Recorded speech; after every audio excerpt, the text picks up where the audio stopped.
Good afternoon, ladies and gentlemen, I'm John, this has been a true and welcome to Iratus, Lord of the Dead, a tactic strategy sort of thing that's clearly taken a bit of inspiration from Darkest Dungeon, but an inverted Darkest Dungeon if you will, because on this occasion, you're playing as the unstoppable undead horde, which is absolutely marvellous, and specifically, you're playing as a Necromancer, which gives this game its most fun little tweak, which is, if members of your party end up getting slaughtered, and they will end up getting slaughtered, you can just raise new ones out of the shattered remains of your enemies. So, you know how some games are like super new player friendly, where it all starts off incredibly simple and then complexity is just slowly added in very organically as you play?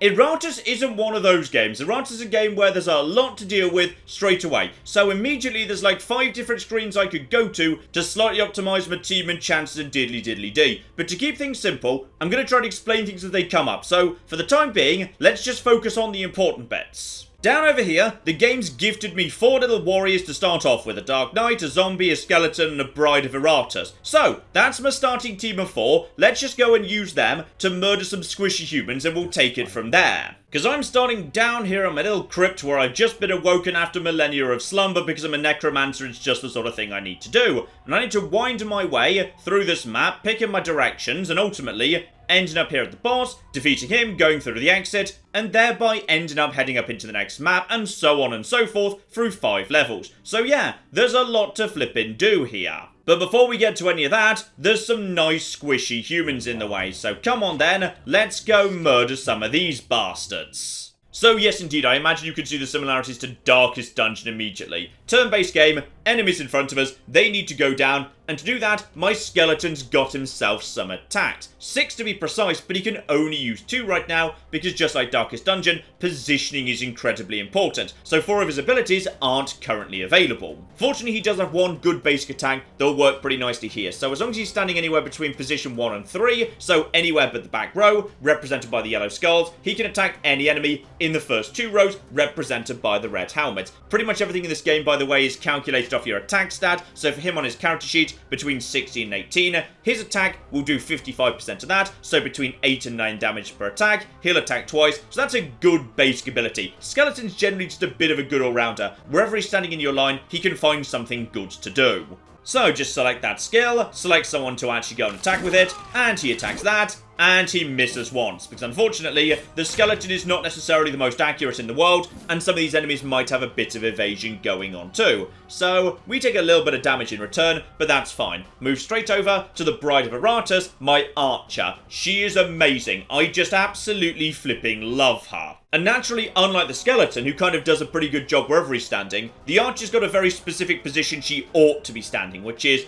right at the back, where she's going to be mostly safe from attack, because she doesn't have much in the way of health, she's got no armor on her whatsoever, she should really be kept out of danger, but she can do a hell of a lot of damage. So yeah, she's got herself a basic physical attack right here, she can only use on the back 2 rows, it can hit literally anyone, so very good at sniping off people at the back of their row, and does 80% of her attack stat, which is actually pretty damn decent. And if she gets a critical hit, a function of her luck, the horseshoe symbol down in the bottom left of her character sheet, that does a massive increase in damage, which is just flipping beautiful. Naturally, of course, in a game where positioning is so important, moving around happens a lot, which brings us to one of her abilities, a stance, which basically means she won't actually be attacking immediately. Instead, until her next go, if certain conditions are met, then something will be triggered. In her case, if any enemy moves around, she'll get to shoot them for 50% of her attack stat, which is pretty darn decent. So yeah, any enemy that moves forward or retreats backwards or is forced to move by me would take damage. So that can be very, very useful indeed, except I can't help but notice something at the back here.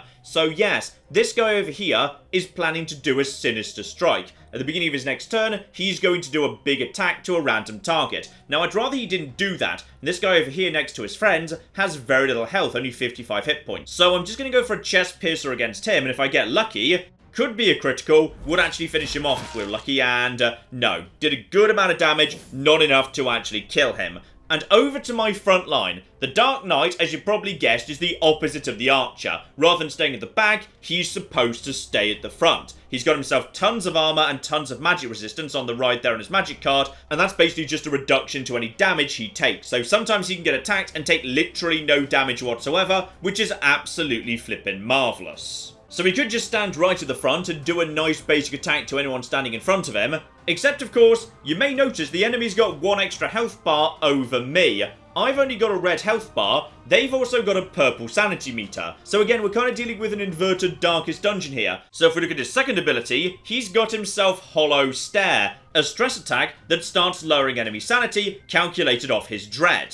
So over here on the character sheet, if you're attacking their health bar, that'll be calculated off your attack stat. If you're attacking their sanity, it'll be calculated off the dread meter. And that can be very useful because sometimes, like this conscript right here, they've got less sanity than they've got health. Now, sanity is a bit of a double-edged sword because running out of sanity doesn't mean you die. It can lead to all sorts of wacky stuff instead. Sometimes they just become hopelessly weak, sometimes they'll start attacking each other, sometimes they'll flee the battlefield, sometimes they will just have a heart attack and die instantly, so it can be a bit unpredictable. But go on, why not? Why don't you show this guy there's actually nothing inside your armor? And that really flipping freaked him out. You come forward, try and attack my skeleton, but you just totally flipping missed. And we go over to the zombie. The zombie's a really interesting one. I'm not sure whether I actually like the zombie or not. One thing he most definitely does have going for him is he's got a lot of flexibility. So, Volley is a magic attack. That is calculated off your attack, there's no special stat for magic, but if you run into an enemy who's got plenty of armor, but no magical resistance, the two top figures on the right hand side of the character sheet there, you might be able to do a lot more damage with a magic attack than a physical one. Plus his volley attack can hit literally anyone in the entire field, which is very, very good as well. Speaking of hitting literally anyone in the entire field, he's also got himself a massive group attack too. So he can attack anyone on the first two rows, and hit not just them, but the two people behind them too. So on this occasion, he can hit the entire field. It's low damage, but it can, under certain circumstances, be very, very useful indeed. And finally, he can actually just set people on fire. Doesn't do much damage, but means they take even more damage for the next two turns. Against bosses, for example, could be very, very useful indeed.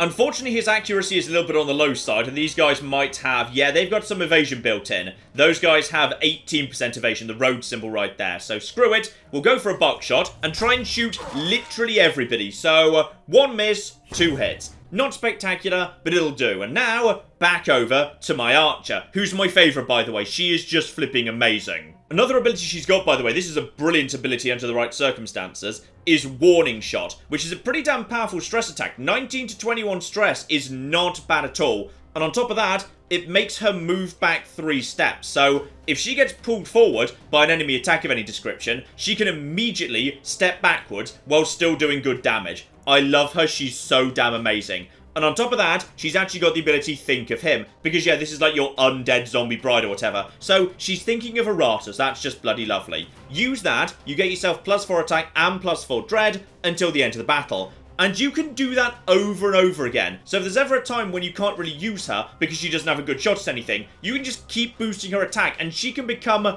ludicrously powerful. And she starts off pretty damn powerful already. But screw it, go for one more chest piercer against this guy. If we get lucky...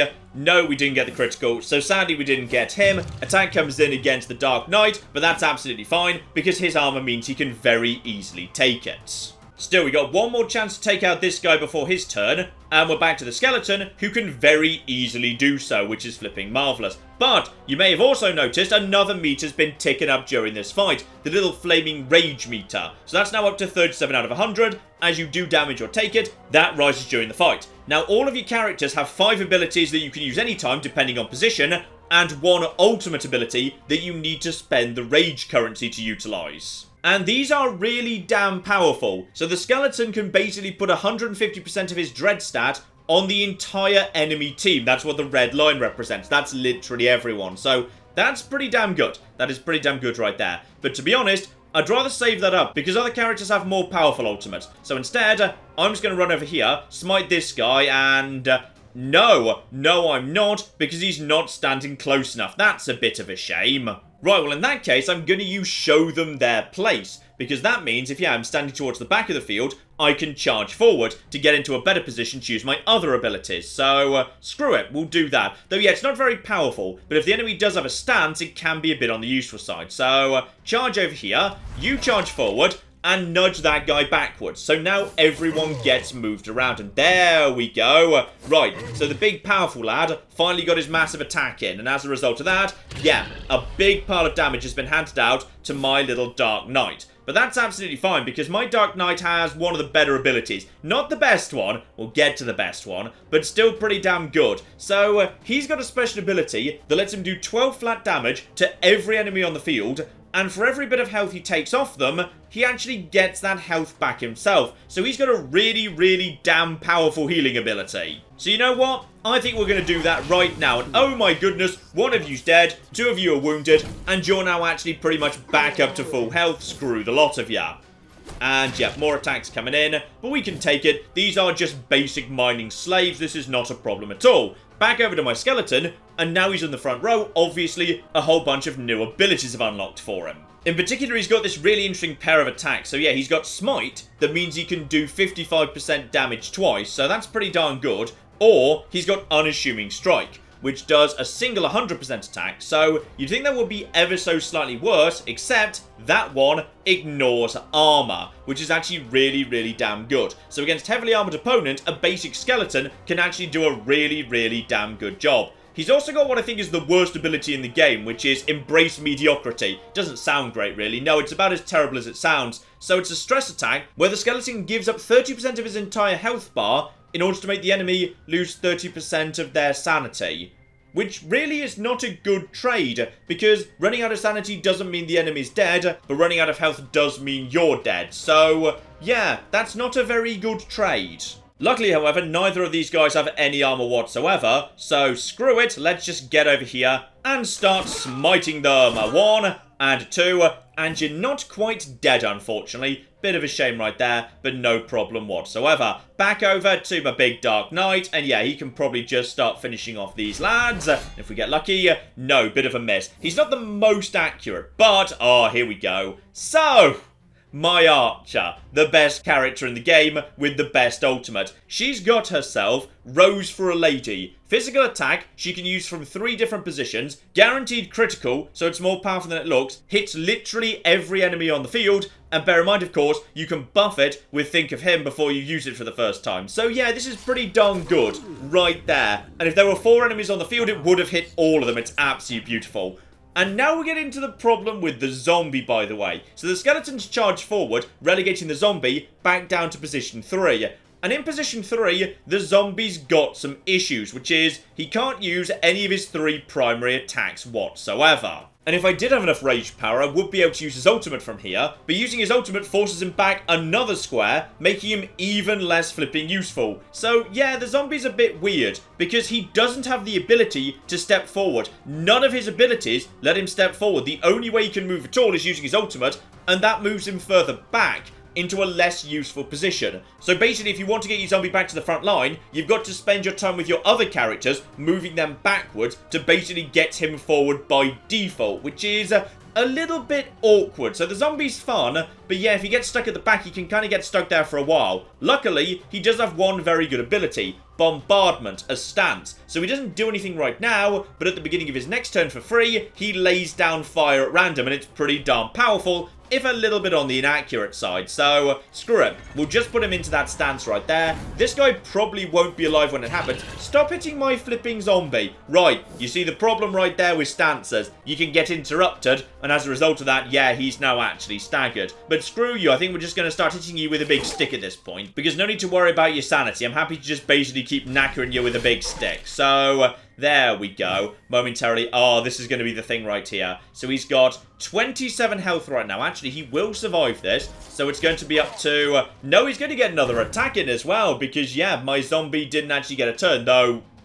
Okay, for some reason my skeleton did. You know what? I'm not going to question it. I'm just going to basically stab ya. And that's the end of battle 1. So that there is the basics. And of course, because I'm a necromancer, I now need to start gathering up the remains. So some armor, some rags, some dust. Yeah, that's going to be very useful going forwards. So, let's talk about the necromancy bit of this necromancy game, because over in the creation tab, I can start making myself some new lovely warriors. So even if anyone had died during that last fight, I could just make more. So far we've been using some fairly basic creatures, the sort of things you just say, hey, there's an enemy, let's just beat him with a big stick till they fall down. But there's lots of other options too, including some really interesting support characters. So how about we give one of them a Lucy right now? Like, here we go, a lovely ghost. right here, who's much more about supporting me rather than attacking directly. So to make him, I'm going to need some rags, some ectoplasm, and some dust, which I can just say, you know what, autofill that and make myself a wraith. Except, of course, I don't want to do that. Not immediately, anyway. And the reason for that is, these are basic crappy grey ingredients. Some you start with, handful I picked up in that last fight. But we can make them a little bit better. So if we go over here to the alchemy table, here we go, distillation. So if I wanted to, I could say, you know what, I'm sitting on a fair few rags right now. How about I make myself some better rags? Insert 2 rags, and as a result of that, I've now got some slightly better rags, and as you can see there, that would mean any creature made up from those rags would have +2 accuracy. Better parts going into your monsters, better monsters. And I've done the same to some dust, so dust is worth +1 attack when it's been improved. I won't do it to the ectoplasm though, because I don't have much ectoplasm right now, so I'll leave that be for the time being.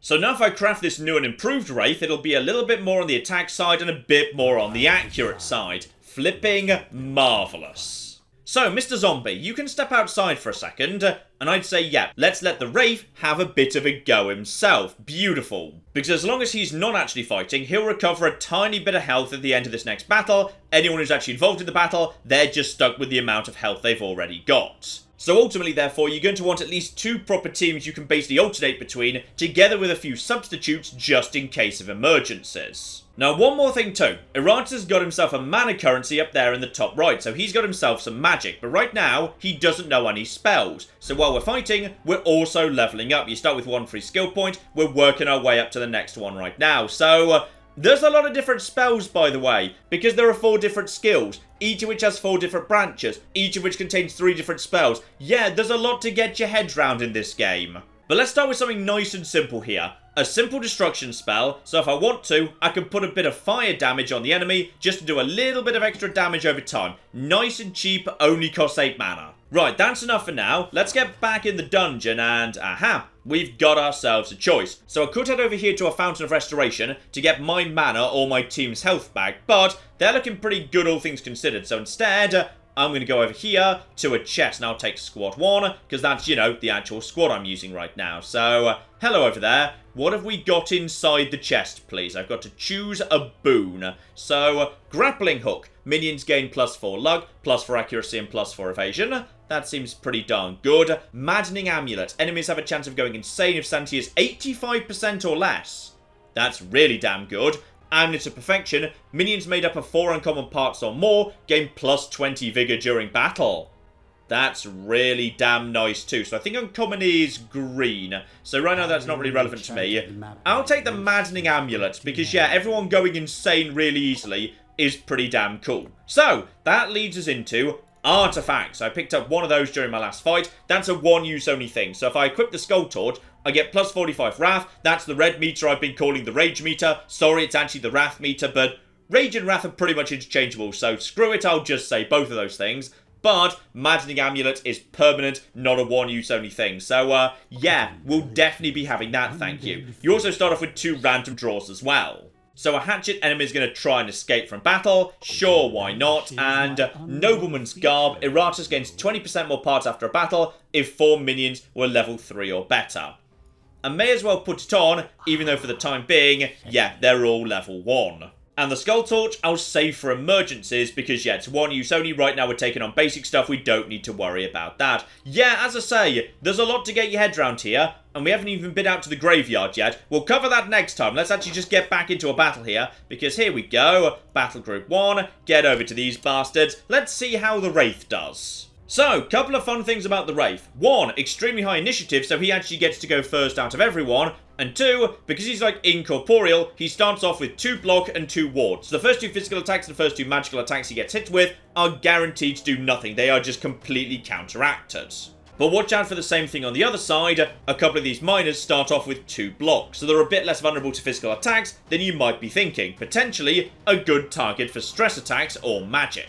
And speaking of magic, that Flaming Skull. So yeah, I can basically just use this once every single turn as long as I've got the magic for it. So screw it. You, my good man, can just actually get yourself set on fire. And now you're going to do a bit of burning. Lovely. And it sure is convenient how he's just talking about how these guys have got a bit of physical block on them, because yes indeed, the Wraith is actually specialised in doing some lovely, lovely terror damage. So if he were to be in position 1 or 2, he could do a magic attack, so that would actually get around that block very nicely. Or, of course, he can do a stress attack, which is marvellous. So a pretty damn powerful stress attack there from either of the 2 rear positions. Can hit anybody in position 1 to 3 on the enemy side, together with actually taking any buffs off the target and reducing their evasion too. So a very nice ability under the right circumstances. But Ghostly Fire's my favourite, because that does a bit of stress damage, but it also curses enemies. So if an enemy is being cursed, they take stress damage every single turn. Very, very useful indeed. So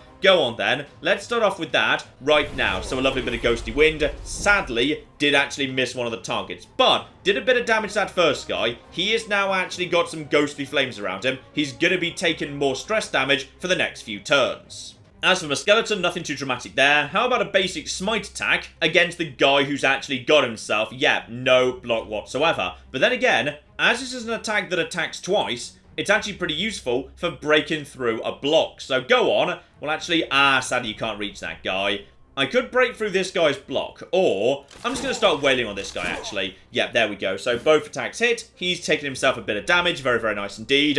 And as for the Bride of Iratus, as I'd like her to ultimately use, her special ability, I'm going to just tell her to think of him right now. So she's just thinking of me. Isn't that flipping romantic? She is now more powerful for the entire battle. And, ooh, you've got the ability to attack into the rear row, and you move forward at the same time. Luckily, my knight is going to be attacked more often, because plenty of enemies physically can't attack anybody. They also push my skeleton back slightly, but my knight remains at the front. That's the most important thing. Fun thing, by the way, if my knight does end up at the back somehow, like say there's a magic spell that completely randomizes my line, he's got a lovely ability here, Unfeeling Aggression, where from the back 2 spaces, he does a big attack, also hits the person behind the target, and charges forward 3 places. So the knight can always get back to the front line, the archer can always get back to the rear. Their mobility is why I like them and why I have a bit of trouble with the zombie. Still, we do have this lovely Hollow Stare ability, which on top of doing a fair bit of stress damage, also does bonus stress damage for every debuff on the enemy. Now, the guy I've cursed has a debuff, the curse, so how about we just do that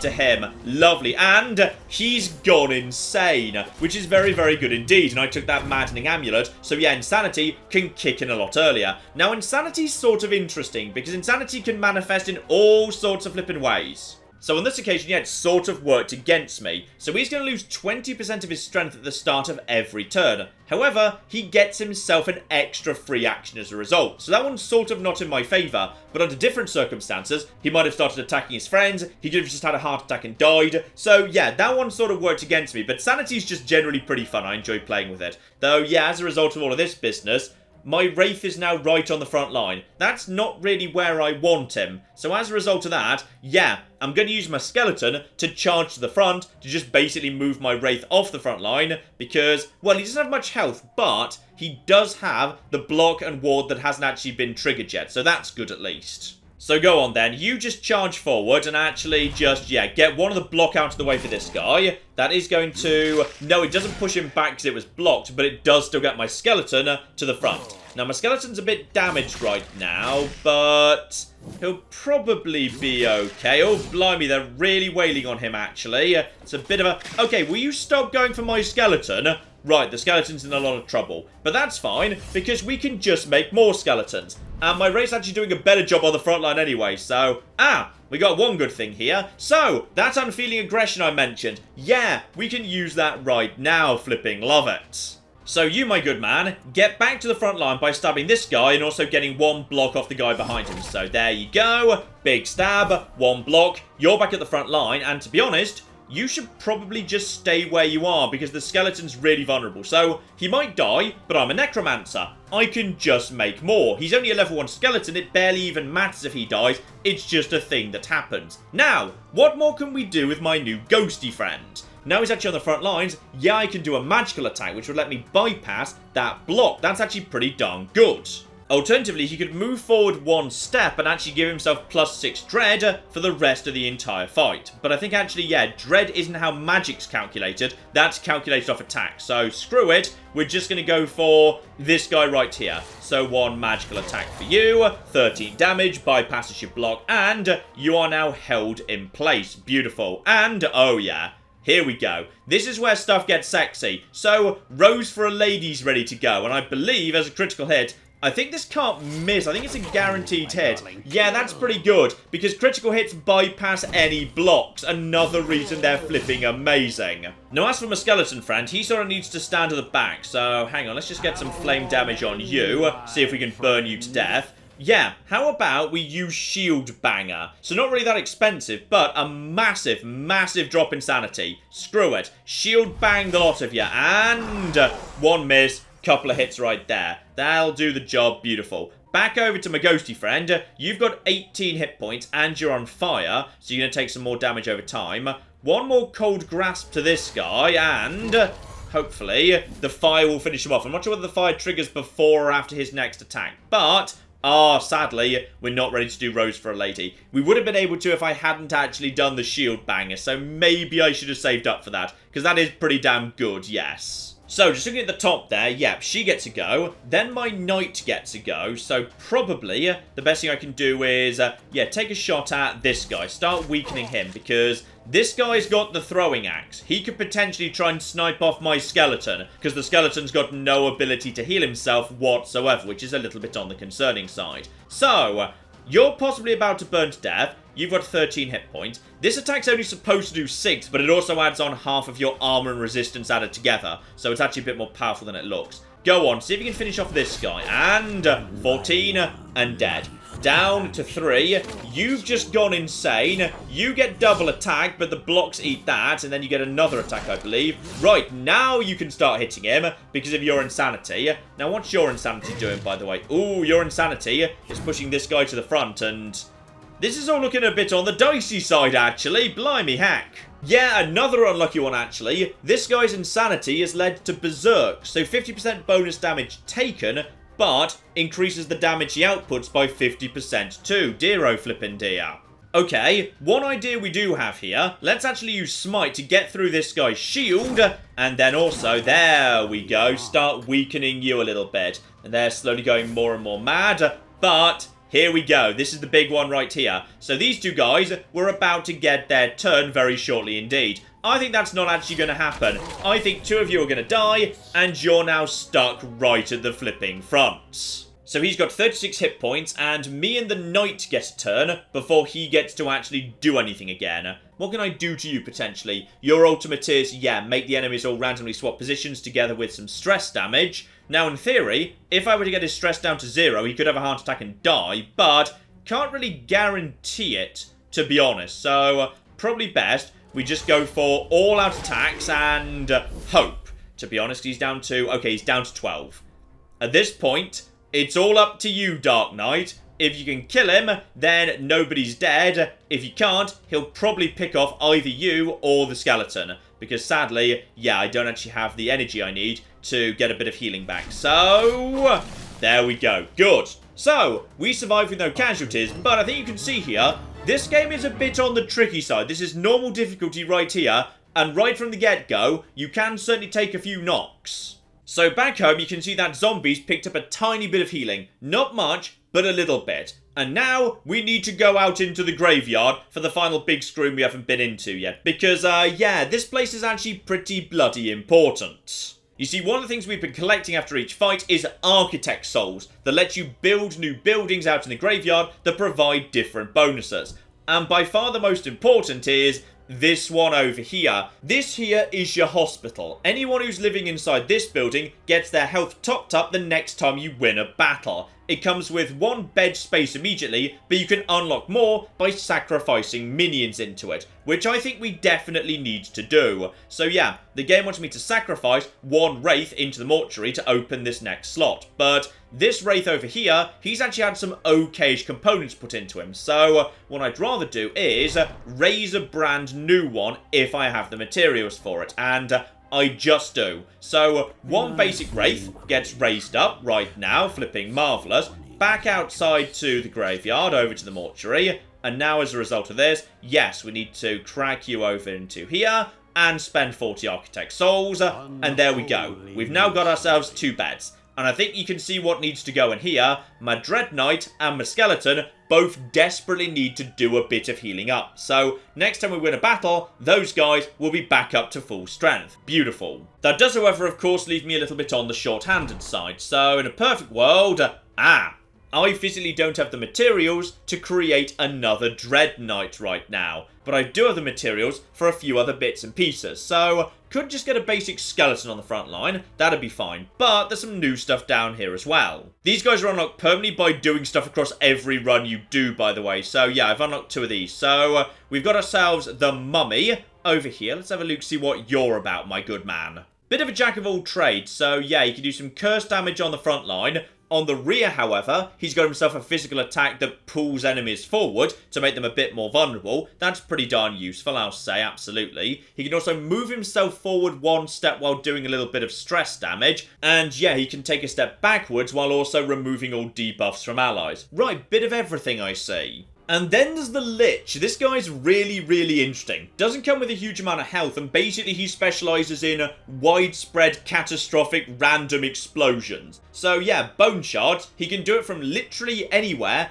and does a massive amount of damage to somebody totally at flipping random. He can also buff his friends with plus 12 attack and plus 12 dread, which is a massive buff. That's really, really nice indeed. And yeah, I'm pretty sure that means the person he buffs themselves moves forward 2 spaces. So potentially him being towards the back's not a bad idea. He's also got Sacrifice, which is interesting. So yeah, if one of your team is basically completely screwed, he can just kill them for plus 40 vigor to everybody left on the field, which is pretty darn cool. He's also unusual in that he's got, yeah, 2 ultimate abilities. So both of these abilities are really good, but cost rage to actually use. So yeah, Rain of Fire sets everyone on fire, not bad at all. Or summon a free skeleton, so we can actually get reinforcements in play, which is pretty darn cool. But very expensive. 70 Wrath is loads. You know what I probably need right now is just a basic simple frontliner. So for the time being, I'm going to go with the skeleton. Because the skeleton's made up of common components, like yeah, bones and skulls come up a lot. So as a result of that,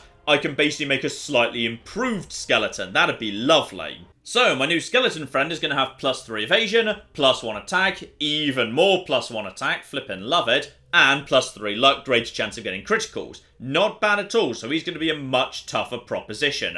But, could do with him having a bit more survivability. So let's go over to Extraction, where I can start swapping out components for items I can get these guys to hold. See, this is what I really like about this game, by the way, which is it's really about managing what you do with your components, because you can turn components into warriors, or you can merge components together to make better components for better warriors, but then you've got less warriors, or you can take your components and convert them into actual hold items to further boost the guys you've already got. So do you want a giant army of fairly weak guys, or a small force of super elite ones? Really interesting choice. Here we go, this'll do. I've got myself some armor right here. So take the basic armor and turn that into steel spikes. So that is plus 2 armor and a random perk. So you're not 100% sure what you're going to get. So on this occasion, plus 2 armor, and if you debuff a target, you gain plus 4 accuracy for 3 turns. Can stack up to 3 times. Marvellous. So let's also have ourselves, yes, some improved weapons here. So we've now got a little sword I can give him. So that's plus 3 attack, together with starting a turn with vigor that is less than or equal to 30%, plus 4 luck for 3 turns, stacks up to 3 times. So if his weakest luck goes up,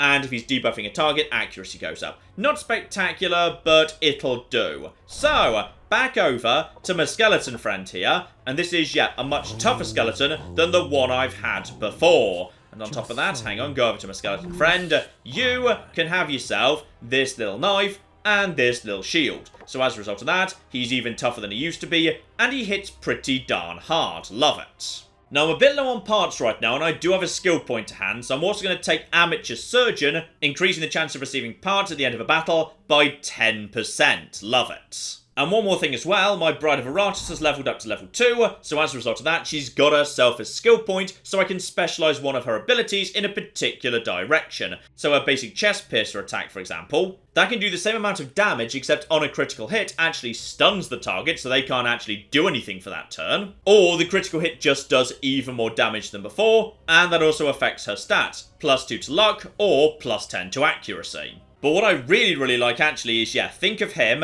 being upgraded to Adore him. +6 attack, +6 dread, also gives her a +2 attack and +2 dread by default, just for taking it. So she starts hitting really nice and hard. Okay, so what I probably should have checked before I did all that is there a Fountain of Restoration just round the corner? Because there's a Fountain of Restoration just round the corner, yes. You know what? That's absolutely fine, because my minions could do with a bit more health anyway. The Wraith's looking a bit on the weak side. The Bride of Iratus, don't want to risk her going down. Everything's a-okay. At the end of this, we're going to have ourselves 2 healthy guys over in the mortuary, together with all these guys being at full strength too. So, I don't regret my decisions. Ooh, and this is fun. There's an elite squad over here. Go on then, let's go fight an elite squad. Few little guys in the way before we get there. So we just need to take out these bastards. And hello, we've got ourselves a slave master who immediately wants to escape. I would too, quite frankly, so he's actually going to naff off. I wonder why you're naffing off quite this quickly. But yes, he's decided he wants to escape at the end of the next turn. So I think I've just been very lucky on a dice roll there. The game's just basically checked what's your chance of flee. Yes, there it is. 10% chance of wanting to flee. So basically I just got a 10% lucky roll. He's going to naff off at the beginning of his next turn. Marvellous. Downside of the skeleton though, he basically can't get past the second enemy row. So he's pretty much stuck just attacking the first 2 rows. Unless he uses his ultimate. So that is a bit of a problem with him, sure. Still, look at that. With his new weapons and armor and improved parts, yeah, his smite does 12 to 13 damage. So, let's just start wailing on the people in front of him. Oh, that's nice. That's really flippin' nice right there. Yeah, you just try and attack my skeleton. You flippin' do what you want. You adore him. You're going to start getting super strong, super fast. Just keep doing that till we can actually start doing your special abilities. Because, yeah, Rose for the Lady is flippin' beautiful. Now, this guy's actually been buffed for, yeah, plus 20% damage, plus 2 accuracy. So how about we say, no, actually, Necrotic Wind, you can have that buff taken off you, lose some evasion, and also take a bit of sanity damage. That'd do. So there we go. And he's gone mad as well, and that is, much better. So on this occasion, we've been luckier. His madness has manifested as panic. So plus 5 initiative, plus 20 evasion, 25 accuracy down, 33% chance of skipping an action. So it's got pros and cons, but he's almost totally mad at this point. And yeah, when sanity hits 0 and you keep throwing sanity attacks at them, they might just have a heart attack and die instantly, which can be very, very useful indeed. As for my zombie friend, yeah, may as well just actually put a bit of buckshot on you guys. So just hit everybody. Lovely. Critical there. Little bit of a light tap to the guys behind them. Because any attack whatsoever, I think just ever so slightly reduces their sanity. And ouch! Okay. The Wraith's in a bit of trouble, actually. Dear oh flippin' dear. Right, okay. So that was unlucky. You got hit by, yeah, the special attack, then a critical. So we might want to move you right to the back and let the Bride of Iratus sit on position 3. Anyway, you just stop murdering because, look at that, 24 across the board, and more insanity kicks in. Unlucky, so loses accuracy, loses evasion, loses luck. Flippin' absolutely love it. My skeleton friend is absolutely a-okay. You're almost dead at this point. You've got, yeah, literally 1 hit point. You've got 26, so if I were lucky, Smite might be able to finish you off immediately. But when's your next turn, by the way? Right, your turn's not for bloody ages, so we can finish you off no problem whatsoever. In fact, you know what? How about, just for safety, we get a little bit of flame damage on you over there. Somebody can finish you off with a bit of an area of effect attack. That's no problem at all. You just start wailing on this guy and okay, I didn't need you to miss. That doesn't help. Slave Master naffs off. Good, good, good. You come in and we've lost a Wraith. That's a bit of a shame, but what can you do, eh? This is why I'm a Necromancer. We can just make more. Now, big area of effect attack from the zombie. If we're lucky, No, you missed the one guy I wanted you to actually hit. Well done. Luckily, the skeleton can take this damage all flipping day. You're going to try and do a sinister stance. That means a big attack's coming from you next turn. So make sure you're dead before that happens. And on this occasion, yeah, we still can't get to him, unfortunately. What can we do to actually finish him off more reliably? How about we just smite this guy? Nice smite for you. There we flippin' go. Now he's been pulled forward into position too, making him a lot more vulnerable. And the skeleton, he can stand and take that all flippin' day. By the way, have Rose for a lady. So you're both going to take a lot of damage right now. Oh, flip, it's flippin' amazing. And now back over to, should be Zombie up next. Right. What's the safest, most accurate attack we've got? I'm not sure we've necessarily got a more accurate attack because, yeah, you've just got high evasion. So, just go for, yeah, basic volley. Go for a basic volley, just shoot him in the face, and obviously you just missed. Well done. Luckily, right, now I know. So fire kicks in before they get to attack. Good to know. So we lost one person, but we can raise more. Unfortunately, we're not getting that much in the way of parts right now. But we did pick up, yeah, an actual uncommon class of weapon, so that's a bit better at least. And back at base, meanwhile, there we go. The guys over in hospital are healing up nicely. So pull them back out. They're now back up to full strength. Flippin' love it. So my level 1 skeleton needs a bit of R&R, so we can do that over there. Absolutely marvellous. Everyone else is in good shape, so back inside. Obviously, my Dark Knight 2's going back on the front line. Perfect world, however, I would like access to a new support character. So, what can we actually make right now? You know what? We can make ourselves a Banshee. And we've got ourselves enough hearts to do that pretty well. How are we doing on Dust? Dust isn't spectacular. Right, I can improve hearts and rags to make her at least a little bit better. Right, bit of improvements there. So +1 dread off the improved rags, +1 attack off the heart. That doesn't really matter for the Banshee. The Banshee's not an attacker, she's purely a supporter. So that was a bit on the unnecessary side. In fact, if anything, I'll save that heart for someone else because, yeah, she's not an attacker. That's not her job. So, I'm going to pull the zombie out, put the level 2 skeleton back in, and I think I know what I want to do with this guy. So, his lovely smite ability, that's actually pretty darn badass. So, yeah, you can actually have him perform an additional attack for every buff on the target. So, targets that are looking nice and strong, he can actually attack them additional times, which I'd say is very, very much worth doing. And as for my Dark Knight friend, his basic attack, I can upgrade it in 2 ways. So, either, I say it does 75% of his attack stat, but that also boosts his attack by 3, or 50% of his attack stat, but then 75% of his armor and resistance put together. Which I think I'd rather actually go for, because if I go for that, I need to basically give him as much armor as possible. And I'm sitting on a bit of armor right now, because armor's pretty damn common. So, how about I make myself a new one of those lovely steel spike items right now. So create that. Marvellous. So +2 armor together with starting turn at 3 position.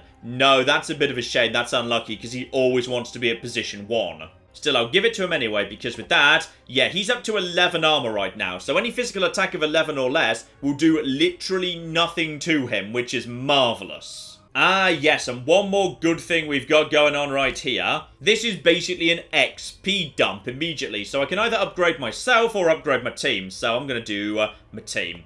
Everyone gets 4 XP, everyone levels up immediately, flippin' love it. Which I definitely think we need because, yeah, we're going into an elite squad right now, and I could at least do with some slightly leveled up people. Okay, for his stress attack, rather than doing 9 to 10, how about just doing a flat 15 to 18 and not having to worry about buffs or debuffs? Yeah, that's probably a good idea right there. Plus he gets +3 dread, which is not bad at all. Though arguably the +6 accuracy would have been nice. And as for his basic strike that ignores armor, yeah, upgrade that to ignore block as well. The alternative is it can't miss, but he's pretty accurate already. I'd say sudden strike, basically just get to bypass block under all circumstance and ignore armor too.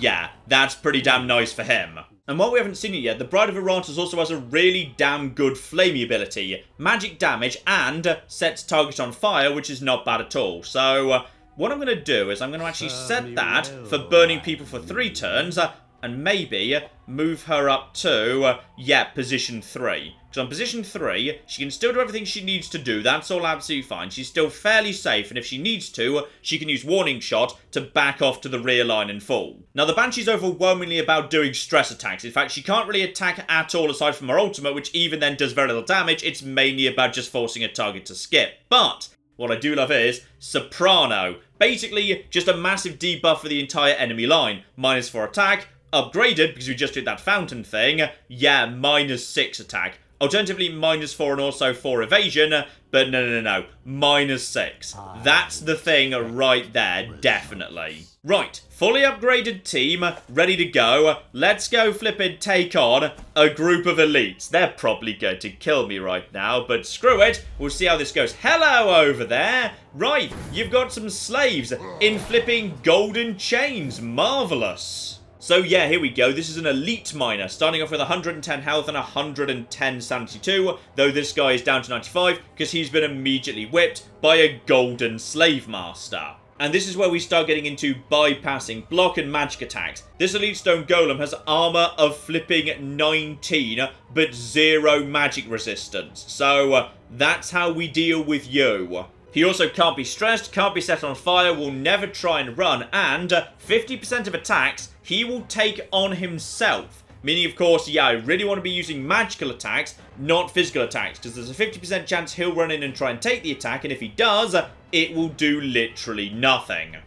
Slight miscalculation. Crescendo can't be done from the back row, so my favourite attack, the Banshee can't actually do it right now. That's a bit of a concern. Right, we probably want to just have you move forward. Yeah, I'll have you use Scream and then actually just, step forward a bit. Just so that you can actually start using Crescendo and my archer's nice and safe at the back. So, 1 Scream for a fair bit of stress damage and also, makes the enemy move wherever the hell they feel like it. Let's just scream at you, see if we can make you go mad. That maddening amulet could be very, very useful indeed. By the way, some of you guys probably need to just start being on fire. So how about you just be on fire for a bit? Marvellous. As for the bride, for the beginning of the battle, just adore him. Let's just start buffing her so she's ready to start absolutely slaughtering everybody. You come in. Okay, 4 and 11 on a crit. That's not too bad, all things considered. The knight can take that for the time being. My skeleton is not my best skeleton, to be honest. My better skeleton's currently recuperating back at base. So,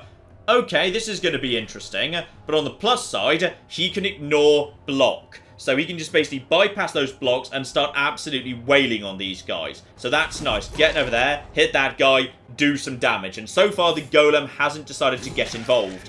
And ouch! Okay, so they hit pretty bloody hard. Gotcha. If he does a basic attack, it probably won't do anything. So, we need to be working on the stress. To be honest, we really need to work on the stress. Futile Hopes is a stance every time enemies receive a buff.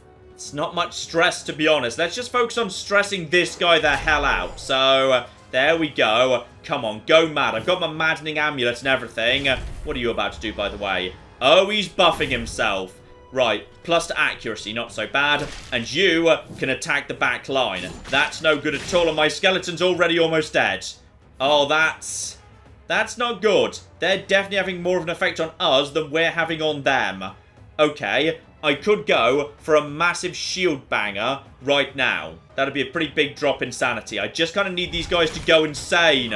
So go on then. There we go. You're immune, but Santi's starting to look a little bit on the dodgy side. I'm just going to throw mana at basically setting all of these people on fire. And as for you, yes, you can do a bit of stress damage and reduce everyone's attack by 6. Beautiful. And we've got Insanity creeping in. What Insanity is that? Unlucky Insanity.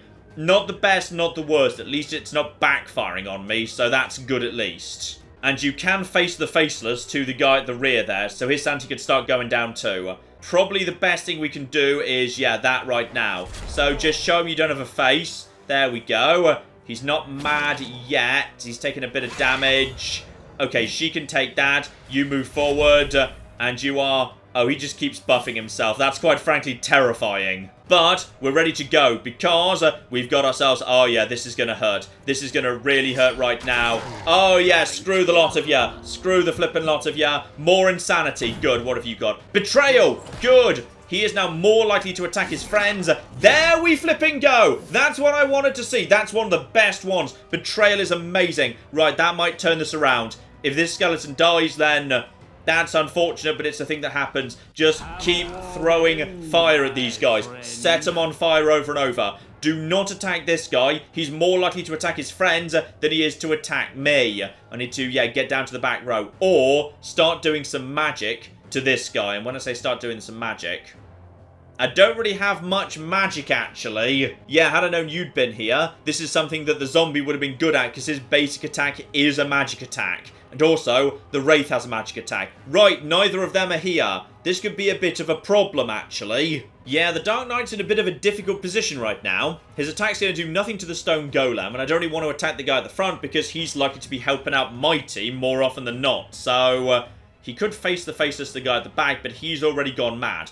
Okay, let's do that. See if we can get him over to a heart attack, if at all possible. Because, yeah, if he suffers a heart attack, that'd be flippin' marvellous. Skeleton. You can't retreat, can you? No, you can charge forward. You've got no way of actually retreating. What you can do is, aha, you can ignore armor. Oh, flip. Right, well, you're my flippin' savior right now. Oh, yeah, don't like that, do ya? Don't like that one little bit. Uh-oh. Okay, so my savior's dead. That's good. That's good right there. I'm really glad that attack missed, because that was about to really flipping hurt. Okay, so what I probably need to do is, what do I need to do? Right, so she can actually, yeah, fill up an enemy's sanity meter for them, but it gets converted into mana for me. Don't need to worry about that for now. Instead, just keep crescendoing, if at all possible. I'd like this guy to naff off and run.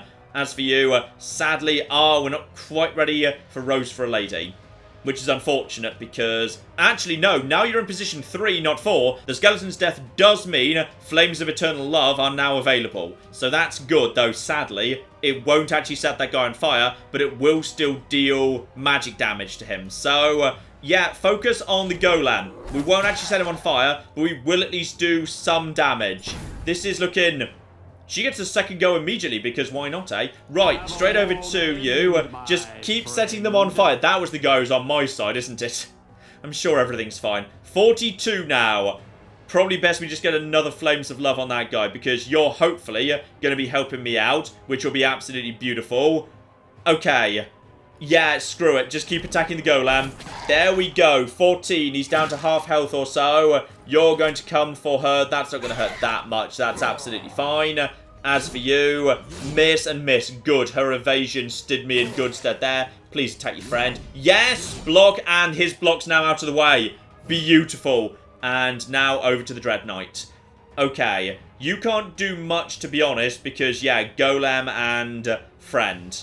Perfect world, I'd like to send this guy to the back, because then the actual enemies would be at the front. That'd be marvellous. So if my maths is right, yeah, he's doing about 21 damage a swing or thereabouts with his improved armour. But that's going to barely touch the golem. That's the problem. Dear oh flippin' dear. Right, just try and heart attack this guy. And, sadly, got redirected. Right, that's unfortunate, because that's a total resist. That's probably going to kill you, but luckily it flippin' missed. Dear oh bloody dear. Right, just keep stressing them out. Just keep wailing at them. We've got insanity at the back as well. That is more betrayal. Good. Attack your friends. Yeah, that's right. Everyone attack your flippin' friends. Love it. Okay, now I'm feeling good. So, in we go. Rose for a Lady. That does some good work right there. They're starting to take some serious flipping damage. They're going for... No, don't attack me. Attack each other, you stupid bastards. And there we go. That's what I wanted to see. Okay. The battle is just turning in our favour. Flipping just. And you're the one who's unlucky. So you're the one who's not betrayed his friends. So you could die, actually. Oh, yeah, get a critical right now. Flipping, obviously. Okay. Everything's under control, aside from... That's going to really hurt. Yeah, I thought that might hurt. He really hurts. And he's immune. But he's been whipped forward. So that's... It's probably good. Okay, can't Rose for a Lady, so just magic into this guy. That's actually, no, hang on. Hang on. Before we do that, if I flame this guy, then he'll die next turn, but I don't want him to die because he's, actually at this point, hang on. He's got a 75% chance of betraying an enemy. Right, it's not that he's got a 75... I think it's probably best he doesn't die. How about we just set you on fire for the time being? So, yeah, Flames of Eternal Love. Shoot them into him. He's starting to take some damage, but I really do not have enough magic here. I wasn't thinking a golem was going to show up this bloody early, but here he bloody is. Okay, you're already insane, so there's not much I can really do to you, to be honest. I could just cause more stress, or I could attack this guy.